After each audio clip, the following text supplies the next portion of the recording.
What's up, all you assheads out there? This is the Fairchild coming to you from my kitchen. I wanted to give you guys a quick review on this movie. I picked it up at the pawn shop. It was $2, so I figured out. It said Dollface. She wasn't. And basically, what the movie is about is this young girl. She's 19, and she inherits an estate from her grandmother. And basically, the gist is she's got all these creepy ass dolls throughout her whole house. So the agreement is okay, you can live here as long as you want. You got all this money, you got all this, but you have to take care of the dolls.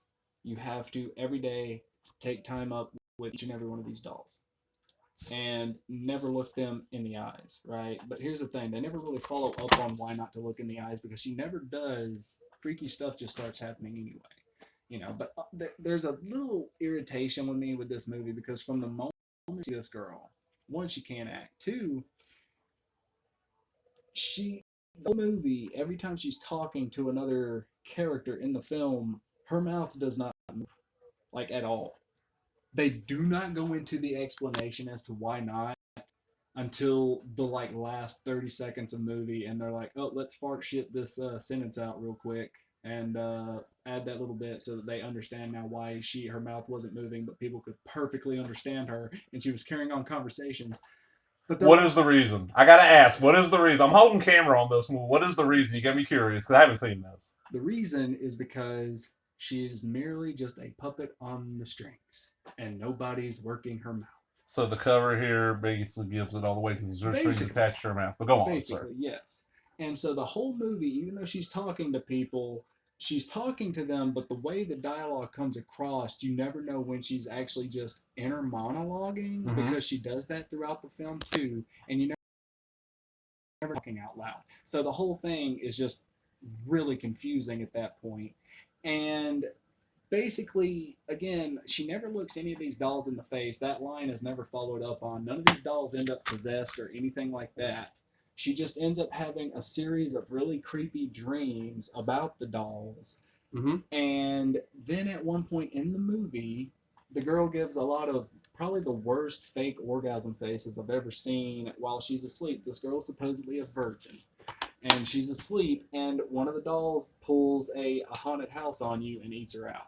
And she's just moaning and groaning, and you just see it's in the middle of the night, it's like dark, and she's just, her face is, it's zoomed in, zoomed out, zoomed in on her face, making the weirdest looking O faces. I'm like, yeah, I don't think this chick has actually ever really had an orgasm.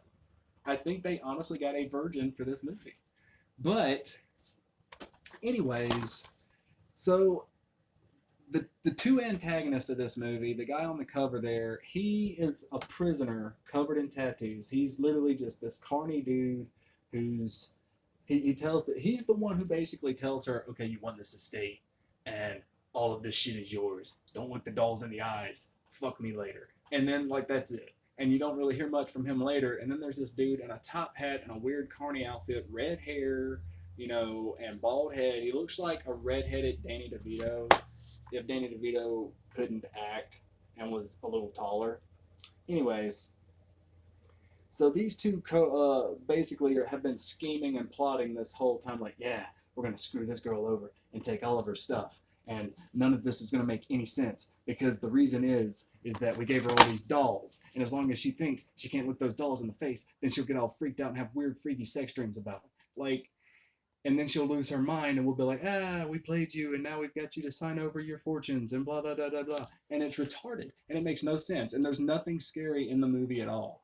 There is no jump scares. There is nothing in this movie that is scary. So is it more of just a weird bad dream style kind of movie? Or the whole thing feels like it's just you're waiting for the end of the movie and somebody wakes up and they're like, it's just some stoner fuck and he's like, whoa, dude, that was whack. And that's it. Instead, it's a puppet that they didn't put a string on her mouth, so she can't move her lips. And she's a human puppet. But the weird thing is that apparently they've had her, some dude who's never brought up in the movie ever, not once.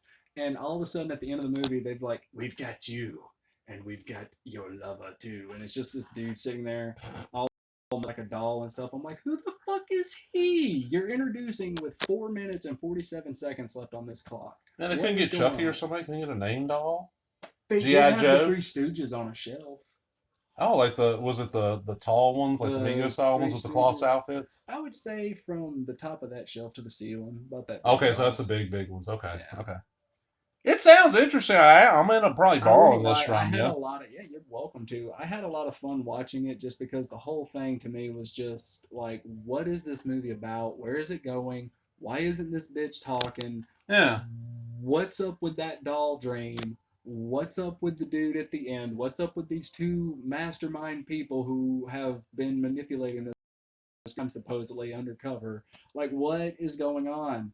Because it sounds like some Euro horror shit, but was it dubbed into English or were they naturally speaking English? No, Could you tell? the other actors and everybody else spoke English. Okay. When they spoke, their mouths moved. Okay, so it matched. Okay, that's what I was wondering. Was so confusing. Because it's an Echo Bridge release. I said that earlier. See, it's Echo Bridge. They would release a lot of like Euro horror over here in the States. Like, there's a big trend of that. I was wondering because I don't know how old this is either. Yeah, and there's no tits or nothing. Yeah. Just an awkward like doll eating me out scene. So that's why it's rated R, or if it's rated R. I didn't even look at it. Rated R? No, not rated. Exactly. So Doll Cunnilingus is not worth an R rating. It gets a not rated. What if it was a Cabbage Patch Doll Cunnilingus? What kind of rating would that get? Probably a 0.4. A 0.4. I can't go negative. Yeah. But that's my review. I like it, dude. I'm very interested. You're very welcome to borrow it. You know, Tabby got it. She was like, that looks interesting. We'll probably never again. But was it a good after dinner? We want to watch a movie and we never seen this. Okay, what the hell are we watching? I give it a C+ because it entertained me trying to figure out anything about this. You got whatever she paid for it, and the one, you got that out because what's a rental now? $4, $3? I wouldn't have gotten my money out of it that long. I would have probably been very pissed. Been like, what is this dog shit? Well, you know what? Thank you for coming in and doing that, sir. Everybody remembers? Give that thumbs up. Oh, got me there. My angles are different. I'll have my mount in here. And we'll talk to everybody later. Bye-bye.